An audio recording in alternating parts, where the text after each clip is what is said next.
There's a version of you that no one has seen yet, not because it doesn't exist, but because you haven't built it yet. And the reason you haven't built it yet is not lack of talent, not lack of opportunity, not lack of intelligence. It is lack of discipline in the moments when no one is watching. That is the uncomfortable truth most people spend their entire lives avoiding. The world you live in rewards visibility. It rewards noise. It rewards the person who posts the most, talks the loudest, and performs the best in front of an audience. But here is what the world never tells you. Behind every person whose results you admire, there is a version of their life that nobody saw. There were mornings nobody witnessed. There were nights nobody applauded. There were decisions made in complete silence with no validation, no recognition, and no guarantee that any of it would work. That is where real discipline lives, not in the highlight. In the hours before the highlight even becomes possible. Discipline is not what happens when people are watching. Anyone can perform under pressure when eyes are on them. Anyone can show up when showing up feels good. What separates the people who actually transform their lives from the people who spend years talking about transforming their lives is what they do when nobody is watching, when it is uncomfortable, when they are tired, when motivation has left the building and all that remains is a choice. Do you continue or do you stop? Discipline is the answer to that question repeated daily until the answer becomes automatic. Most people think discipline is about intensity. They think it is about those explosive moments of effort where you give everything you have and push past every limit. But intensity without consistency is just a good story. It feels powerful while it lasts and then it fades, and the person who relied on intensity alone finds themselves back at the beginning, waiting for the next wave of motivation to carry them forward. This cycle is one of the most dangerous traps a human being can fall into because it creates the feeling of progress without the reality of it. You feel like you are doing the work because you occasionally push hard, but when you honestly examine the pattern, you realize the pushing is rare and the stopping is frequent. And in that ratio, no sustainable result can be built. Real discipline is quiet. It is almost boring from the outside. It looks like someone waking up at the same time every day. It looks like someone sitting down to work even when they don't feel inspired. It looks like someone saying no to things that other people say yes to without a second thought. It doesn't look dramatic. It doesn't look exciting. But over weeks and months and years, it produces something that intensity never could. It produces a person whose standard is no longer determined by how they feel. It produces a person whose identity is built on what they consistently do rather than what they occasionally attempt. Your daily actions are not just tasks on a list, they are votes. Every single day you are casting votes for the person you are becoming. Every time you choose to follow through on something you committed to yourself, you cast a vote for discipline. Every time you choose distraction over focus, comfort over growth, convenience over commitment, you cast a vote for the opposite. And the person you are 5 years from now will be the result of which set of votes won, not the big dramatic decisions. The small, quiet ones that happened in the in-between moments when you thought it didn't matter. It always matters. It is always compounding in one direction or another. What you do privately will always surface publicly. This is a principle most people understand intellectually, but very few apply consistently.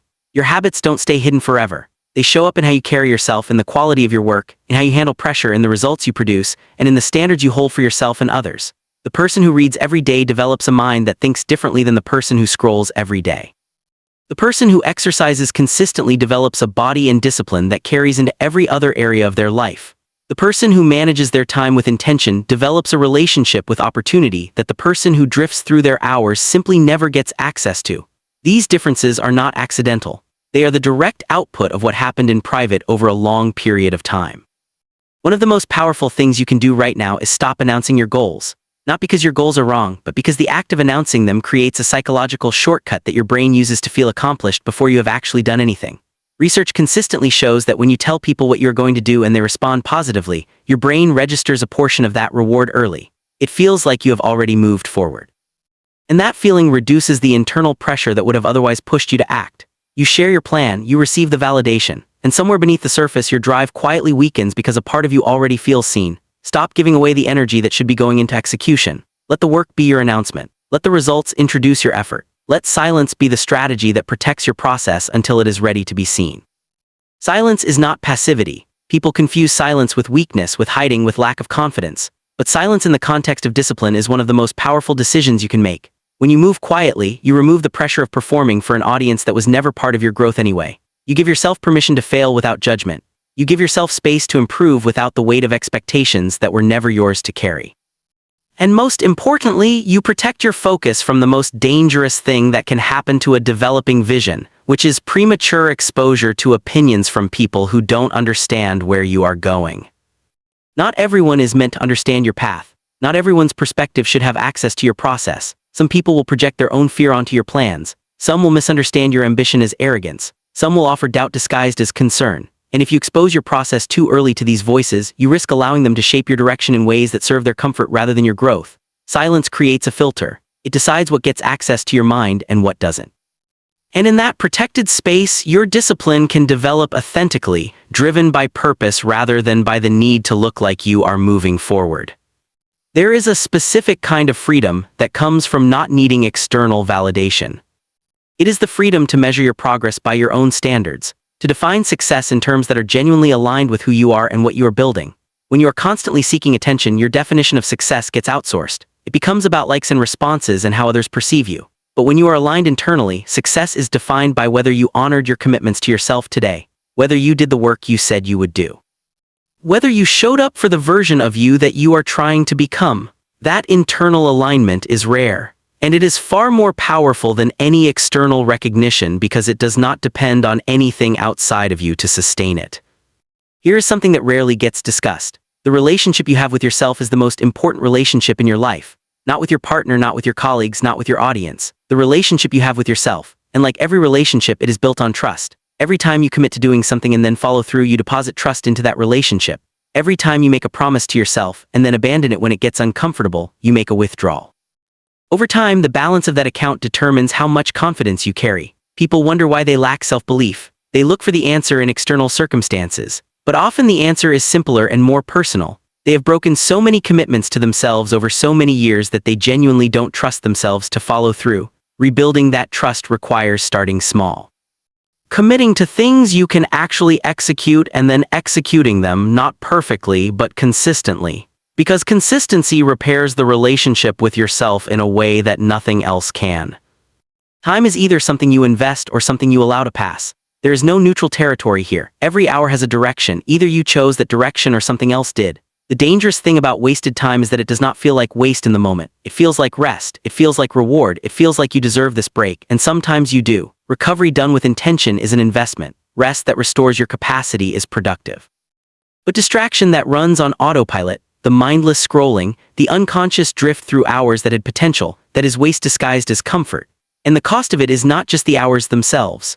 It is the compound effect of those hours repeated daily over years, which becomes an entire version of your life that never got built because the raw material was spent on things that gave nothing in return. You don't need more time. Almost nobody's actual problem is a lack of time. The problem is a lack of intentionality with the time that already exists. 24 hours is the same allocation given to every person regardless of circumstances. The difference between people who build something meaningful and people who remain stuck is not the hours available to them. It is what they choose to do within those hours. 1 hour of deep focused work done daily adds up to more than 365 hours of progress in a single year. That is more than 9 full 40-hour work weeks dedicated entirely to what matters most. 1 hour, daily, done with intention. That is not a dramatic change. It is not an overwhelming commitment, but it is transformative in its accumulation. Focus is a discipline, not a talent, and this distinction matters more than most people realize. When you believe focus is a talent, you conclude either you have it or you don't. And if you feel like you don't have it, you stop trying to build it. You excuse the scattered attention. You accept the constant distraction as just how you are. But that is not true. Focus is trainable. It is a capacity that strengthens through repetition, just like any muscle. Every time you resist the pull of distraction and return your attention to the task in front of you, you are doing a repetition. Every session of sustained concentration, even imperfect concentration, builds the neural pathways that make focus easier over time. It is not about perfection. It is about practice. And the practice is available to you right now regardless of how easily distracted you currently feel. The environment you work in is a decision. If you sit down to focus surrounded by your phone, multiple open tabs, notifications enabled, and constant interruptions available, you have made a decision against focus before you even started. Discipline includes the responsibility of designing conditions that support your goals. Remove what competes with your attention. Create a space that makes concentration easier and distraction harder. This is not complicated. It is a set of simple choices made before the work begins, but those choices determine whether the work session is productive or fragmented. Self-control is where all of this ultimately comes from. It is the root of discipline, the root of focus, the root of consistency, and the root of every meaningful result in a human life. Not external control over circumstances or other people. Internal control over your own thoughts, impulses, emotions, and responses. The moment between stimulus and response is where your entire life is decided. In that moment, you either react automatically based on comfort and habit, or you choose deliberately based on your values and your direction. That moment is short, but it is everything, and it is trainable. Every time you pause before reacting, every time you choose the harder thing over the easier one, every time you delay immediate gratification in service of long-term growth, you are developing your capacity for self-control. And over time, that capacity becomes the most valuable thing you possess because it makes every other goal achievable. Growth requires separation, not from life, not from people you love, but from anything that consistently pulls you away from becoming who you are trying to become. Sometimes that separation is from environments, sometimes it is from habits, sometimes it is from conversations that consistently drain rather than build, sometimes it is from the version of yourself that has been comfortable staying exactly where you are. Growth means that version of you has to be left behind. And that process is uncomfortable. It can feel like loss, it can feel like isolation, but it is actually preparation. It is the necessary withdrawal before the expansion. Every level of growth you reach will require you to operate differently than you did at the previous level. The habits that brought you to where you are will not automatically carry you to where you want to go. You will have to release some things that once served you in order to build what is needed at the next level. Discipline means being honest enough to identify what needs to change and committed enough to follow through on that change even when it is inconvenient. What you need is not more attention. What you need is alignment. When your actions, your values, your time, and your energy are all moving in the same direction, you don't need external validation because you can feel the internal evidence of your own growth. You don't need to be the loudest. You need to be the most consistent. You don't need to be the most visible. You need to be the most aligned. And when alignment is strong, everything else becomes a natural byproduct. Respect from others follows. Results compound. Opportunities appear that weren't visible before, not because you chased them, but because you built something real enough that they were drawn to it. The version of you that is capable of the life you want already exists as potential.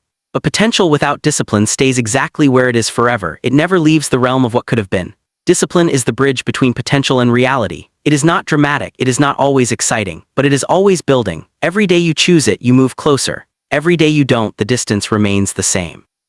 You already know what you need to do. The question has never been about knowledge. It has always been about commitment, about choosing to do the thing even when you don't feel like it, about honoring the version of yourself you are trying to become even on the days when becoming that person feels impossibly far away. Those are exactly the days when discipline matters most, not the easy days, the hard ones, not the days when motivation is high, the ones when it is nowhere to be found. Start where you are, use what you have, do what you can, do it consistently, do it privately, do it not for recognition but for the standard you are setting within yourself, and over time that standard will become who you are not because you declared it, but because you built it quietly daily and without needing anyone to witness it. The results will speak for themselves, they always do.